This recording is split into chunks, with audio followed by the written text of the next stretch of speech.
सभी चिकित्सक गणों को नमस्कार। मैं डॉक्टर अखिलेश नारायण सिंह, नारायण हर्बल स्पैजरिक का डायरेक्टर। आज हम लोग NHEH BSc कोर्स के माध्यम से सिलेक्शन ऑफ रेमेडीज़ को पढ़ रहे हैं। सोक्रोफ्लोसो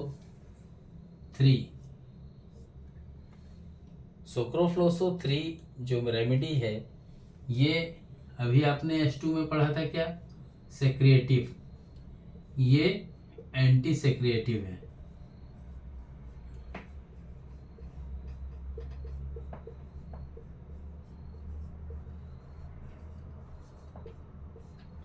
एंटी सेक्रिएटिव रेमेडी मानी जाती है S3 को, मतलब जो सिक्रिएशन को रोकती हो, जो पानी आ रहा है उस पानी को कम करता हो। ठीक है। S2 जो होती है वो क्या होती है, सेक्रिएटिव होती है, जबकि S3 क्या होती है, एंटी सेक्रिएटिव होती है। मतलब इसका उपयोग कहाँ होता होगा, मसल्स को ये ताकत देती है। किसको देती है, मसल्स को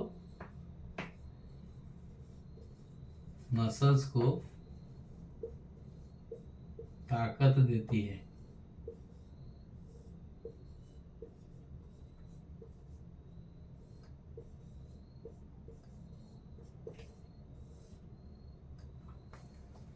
मसल्स को ये ताकत देने वाली रेमेडी होती है।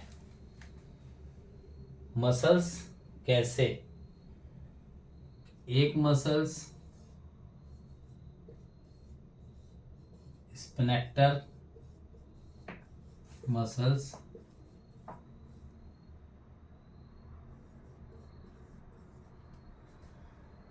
मतलब थैलीनुमा जो मसल्स होते हैं उसको बोलते हैं स्प्लेनेक्टर मसल्स। थैली नुमा मतलब जैसा, थैलीनुमा मसल्स। ठीक है। दूसरा रिलैक्सेंट मसल्स, रिलैक्सिंग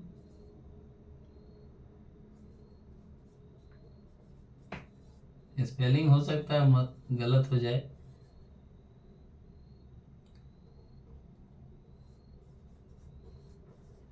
ठीक है। ये इसका जो थोड़ा सा आगे भी क्लियर करना ज़रूरी होता है, क्योंकि अगर वो पार्ट लेके नहीं चलेंगे तो थोड़ा सा आप लोगों को एक्सप्लेन करना भी ज़रूरी है। तो ये जो रेमेडी है ये एंटी सेक्रेटिव रेमेडी मानी जाती है। इसको मसल्स को ये ताकत देती है। किस प्रकार के मसल्स, एक जो स्प्लेनेक्टर मसल्स होते हैं, जो थैलीनुमा टाइप का मसल्स होता है वो। दूसरा रिलैक्सिंग जो मसल्स होते हैं, वो जो रिलैक्स करती है जो मसल्स, तो वो इस जगह पे S3 का, सोक्रोफ्लोसो 3 का प्रयोग करते हैं।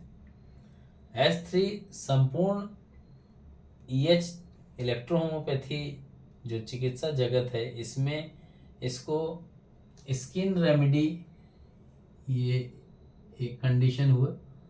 दूसरा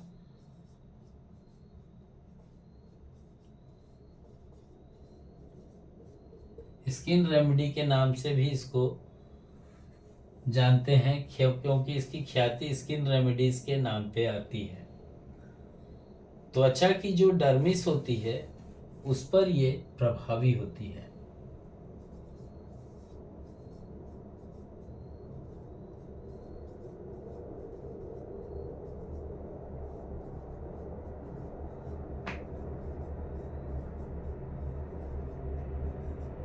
प्रभावी होती है।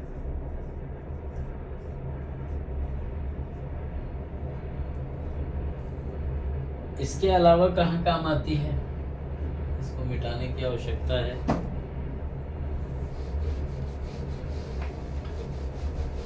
यार डस्टर लाया था, कहाँ रख दी है गुड़िया आस्था।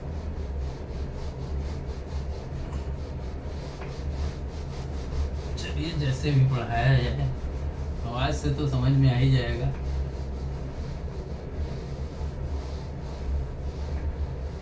गंदा कर रहा है डस्टर बोर्ड को। इसके अलावा में ये एक्जिमा में, क्योंकि एक्जिमा में अगर सिक्रेशन होगा तो वहाँ पे वो चिपचिपा हो जाएगा, बहुत कष्टकारी हो जाएगा। इसके अलावा में रिंग वर्म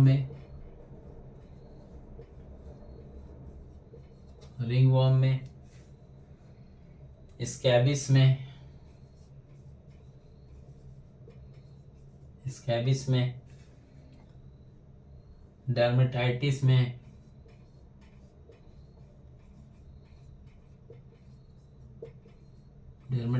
में, इसके अलावा में ब्लड में जिस तत्व की इनबैलेंस या कमी के कारण स्किन में जो स्किन डिजीज उत्पन्न हुआ रहता है, उसमें S3 के नियमित सेवन से उन सॉल्ट्स की पूर्ति होने लगती है, जिससे शरीर स्वस्थता को प्राप्त कर लेता है। S3 का एक अन्य महत्वपूर्ण कार्य और है, हमने 3 तो पढ़ लिया, चौथा इसका जो वर्क है सेंसरी नर्व पे है।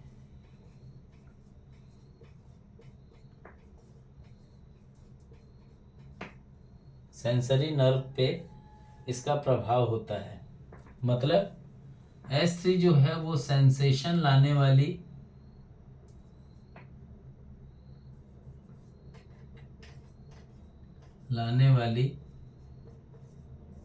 रेमेडी होती है।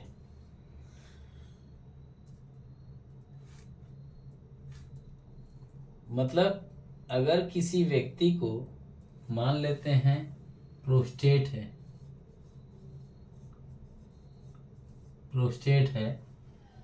तो प्रोस्टेट जिसको व्यक्ति को पुरुषार्थ रोग होगा, उस जगह पे भी इसका उपयोग आप करते हैं। ठीक है, वहाँ पे भी सेंसेशन का पता चलता है। जहाँ पे क्रोनिक इन्फेक्शन हुआ हो,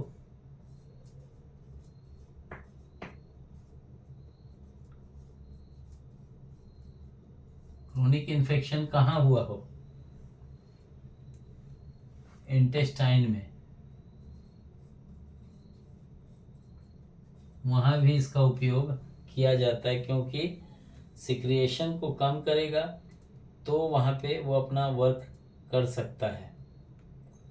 अगर सेंसरी नर्व के ऊपर कोई इफेक्ट होता है तो उस कंडीशन में chronic infection of intestine, paralysis, जहाँ पे सेंसेशन लॉस हुआ हो,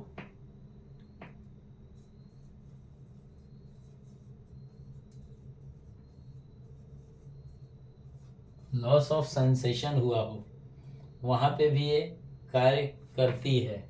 इसके अलावा कहाँ काम करती है?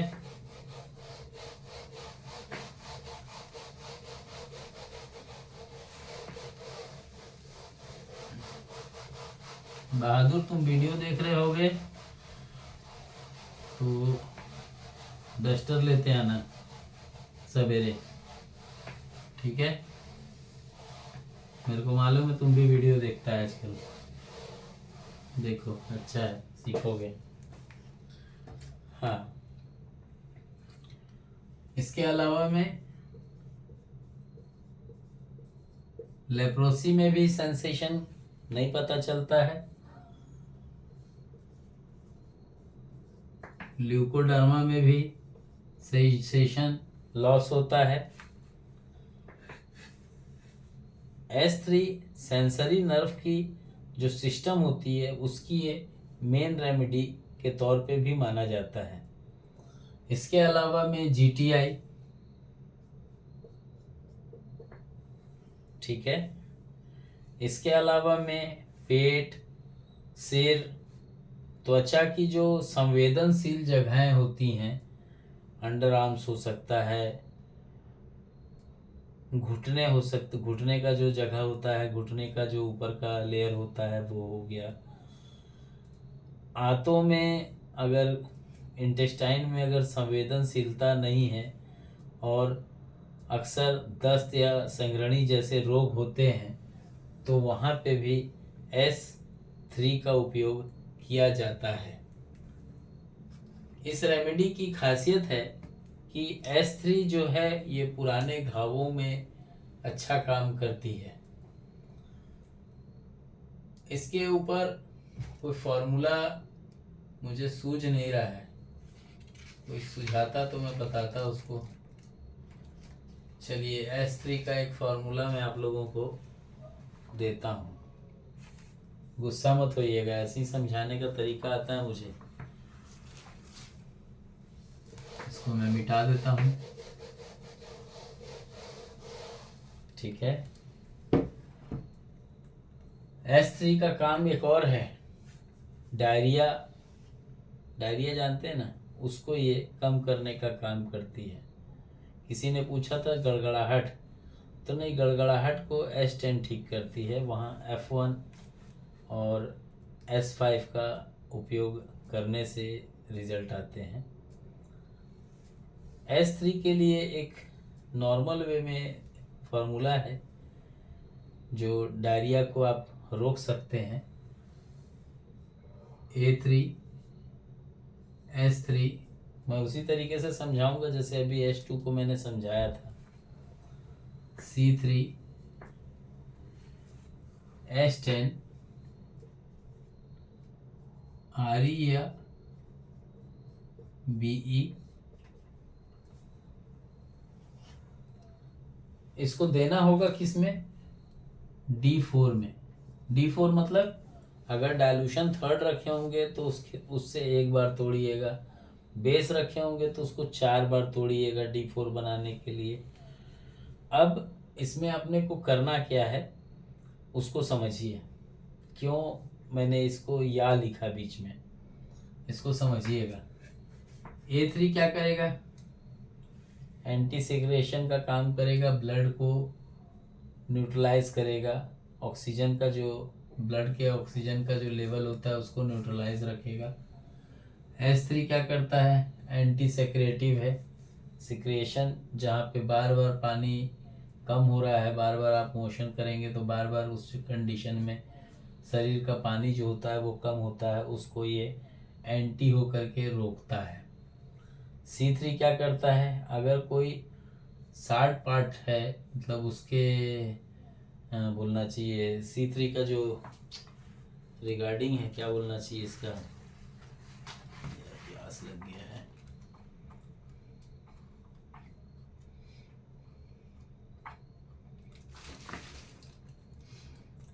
C3 का एक्चुअल में जो वर्क होता है, जो जहाँ पे सड़न गलन हुआ होगा इस जगह पे, तो किस जगह पे स्टूल जो है वो सड़न गलन के साथ आ रहा होगा तो उसको ये रोकने का काम करता है। S10 क्या करता है, जब मोशन बार बार होगा, डायरिया या डिसेंट्री की कंडीशन आती है तो वहाँ पे क्या होता है, S10 देने से स्मॉल इंटेस्टाइन को बल मिलता है, जो बार बार गड़गड़ाहट होती है उसको ये रोकने की काम करती है। हाँ, यहाँ पे मैंने लिखा है RE या BE, दोनों में से कोई एक लेना है।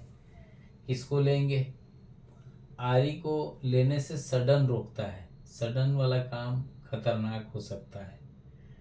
जब आप पुराने चिकित्सक हो जाएं तो वहाँ पे RE की जगह RE यूज़ कर लीजिएगा, लेकिन ऐसी अवस्था में BE का उपयोग करना अच्छा होता है। न तो लोड होता है, न तो जलन आने देता है, न तो गर्मी वहाँ पे महसूस होने देता है। इस कंडीशन में इसको आप D4 या D5 में दे सकते हैं। मतलब D3 बेस होगा तो उसको 4 या 5 बार तोड़िएगा। बट अगर डाइल्यूशन थर्ड होगा तो डाइल्यूशन थर्ड होगा तो एक बार तोड़िएगा डाइल्यूशन फोर्थ, और डाइल्यूशन फिफ्थ होगा तो उसको 2 बार तोड़ लीजिएगा, वो आपका D5 हो जाएगा। हम D3 बेस में डील करते हैं इसलिए D3 बेस के अकॉर्डिंग ही बता पाते हैं।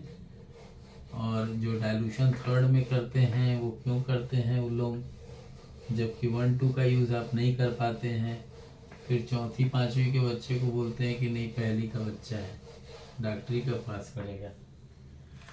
तो ये सेक्रेशन का एक फॉर्मूला मैंने समझाने का एक प्रयास किया ताकि आप लोगों को आसानी से सरलतापूर्वक समझ में आ सके। तो मैं आज आज्ञा चाहूँगा आप लोगों से। कल मकर संक्रांति है। भाई थोड़ा सा इधर घूम जाओगे। हाँ, कल मकर संक्रांति है। आप सभी को मकर संक्रांति की हार्दिक शुभकामनाएं। दिन दुगनी रात चौगुनी तरक्की करते रहिए और इलेक्ट्रो होम्योपैथी का नाम दिन दुगना रात चौगुना बढ़ाते जाइए। अच्छे कर्म कीजिए। कोई ऐसा रोगी जिसके पास धन ना हो उसको फ्री में इलाज भी दीजिए।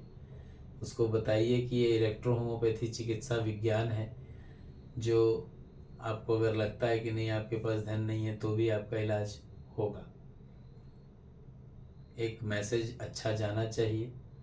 और इसी के साथ आज की क्लास जो कि सुक्रोफ्लोसो 3 हमने पढ़ा, आप लोगों को क्लास कैसी लगी मुझे कमेंट के माध्यम से यूट्यूब पे भी डाल सकते हैं और ग्रुप में भी आप बता सकते हैं कि क्लास कैसी लगी। तो आज के लिए इतना ही। जय हिंद, जय इलेक्ट्रो होम्योपैथी, जय काउंट सीजर मेटी जी, जय नासक मेथोडोलॉजी।